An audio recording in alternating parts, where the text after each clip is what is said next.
President Trump's former chief of staff calling today's surprise testimony in the January 6th investigation a, quote, very, very bad day for the former president. Former White House aide Cassidy Hutchinson telling the committee about Mr. Trump lunging at a Secret Service agent, how he wanted armed protesters at his rally, and conversations she had foretelling the events of that day. Doug Richards breaking it all down for us tonight. Well, Jeff, Cassidy Hutchinson said White House officials expected trouble following Trump's January 6th rally behind the White House, and that Trump knew that the crowd was heavily armed and that he was reluctant to take no for an answer when the Secret Service said he couldn't go to the Capitol, too.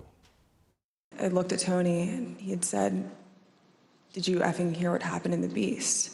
Inside the Beast, the presidential limo, former White House aide Cassidy Hutchinson testified that Trump got angry and violent following his rally just before the attack on the Capitol. She said a fellow aide told her the former president tried to commandeer the limo, insisting he go to join the group at the Capitol. The president said something to the effect of, "I'm the effing president, take me up to the Capitol now." To which Bobby responded, "Sir, we have to go back to the West Wing." The president reached up towards the front of the vehicle to grab at the steering wheel. Mr. Engel grabbed his arm, said, "Sir, you need to take your hand off the steering wheel. We're going back to the West Wing. We're not going to the Capitol."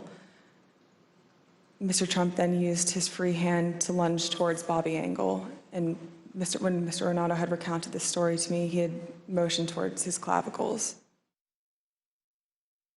And is the closest aide to Trump who has testified.